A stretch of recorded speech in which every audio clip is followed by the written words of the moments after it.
Hi, this is my submission for the Teacher Encouragement Project. My name's Roman Sturgis. I'm a high school English teacher at Dubai American Academy in Dubai, United Arab Emirates. This has been a crazy year so far, for sure, but I'm starting to think about this as maybe it's the easiest year. It's just as likely it's the easiest year of the next 10. And sometimes I use that to kind of trick myself into thinking it's not as bad as it as it obviously is. I definitely feel like a first year teacher again, and that headache like right behind this eye hasn't really stopped, except for maybe in the last day of the weekend right before coming back.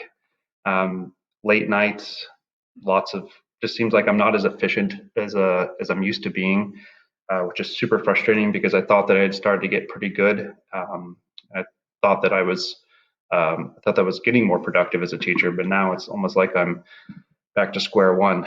And I'm not opposed to working hard. Obviously, none of us are. But now I'm married and I have kids, and you know, you can stay up until 1 in the morning when you're young and single and don't have children to take care of. And now it's just yeah, adulting in 2020 is not for the faint of heart.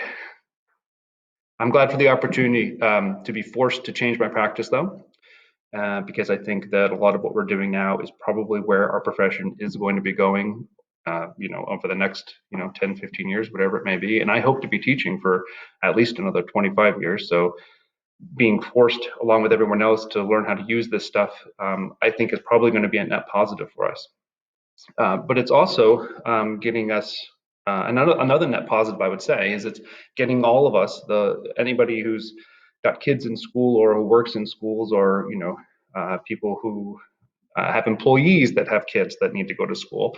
It's all getting us to talk about the childcare aspect of schools, especially for working families, and the importance of what we do beyond just the long-term flourishing of adults, as Dave likes to say, the safety of children, and taking care of kids and making sure that they are fed and they are learning and growing.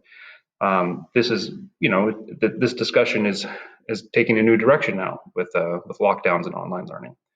I think it's also good that our value is being proven. The proof of the in-person learning experience, for instance. I mean, I don't think anybody is saying that they think that the online 100% remote or even a hybrid model is better for everybody. Maybe there's a couple kids in every class that do better with the online, but especially in my kids I'm working with who are high school, it's real easy to fly under the radar if you're 100% online. And the value of in-person learning, I think, is being estimated again to be really good. I'm repeating myself here. Okay, anyway, so two more things I want to say about issues that we're reckoning with. Sleep deprivation is definitely becoming more clear, is something that we need to get our hands around. And then I think we might be at peak screen time, right? I mean, when a 14-year-old is putting the screen down because their eyes hurt, that's telling us something. Okay, so some things that have been working for me. I've been tracking sleep with a spreadsheet in my homeroom. At the start of homeroom, we talk about how many hours we slept. I start the conversation off, and then I give it a rating 1 to 10, and then we go down the list. It's a kind of a double purpose. It helps me keep an attendance in case the attendance program is slow to load. I have my backup copy, but also I can see trends with kids. And yeah, okay, it's self-reported, so maybe people are not necessarily telling me the truth, but it does give me an opportunity to say, hey, Maria, I see that in the beginning of the school year you were sleeping 4 and 5 hours a night, and now you're sleeping 7, and I think that's really great, and I'd like to encourage you to keep doing that. The daily email after class, I think, is a really important new practice that I've been using. I got it from an AP Summer Institute course I took, and it was actually something we just did for our attendance. We sent an email to the instructor with a comment and question, and I thought I'd do that with my students. I asked them, send me a comment, send me a question. It doesn't have to be about the course. And what it's ended up becoming for a lot of them is, if they're quiet, we didn't get to their question, they don't feel like talking because they have like a language issue, They have a chance to process it, and they can ask the question about the course, the content, the lesson. Or just as often, it's a way for them to ask a question about something completely random. It could be about, what they should do, or maybe it's just like, hey, what's your favorite ice cream? It can be silly. It doesn't have to be important. And the comment as well. What I found this does is it gives like another point of connection. It's like the human part of it, right?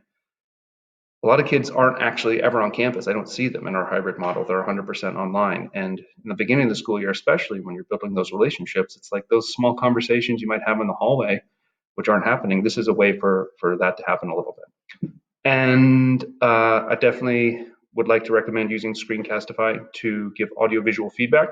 I've been limiting mine to 3-minute max. Once I go over 3 minutes, I just wrap it up and say, okay, here's the final thought, and then boom, click out.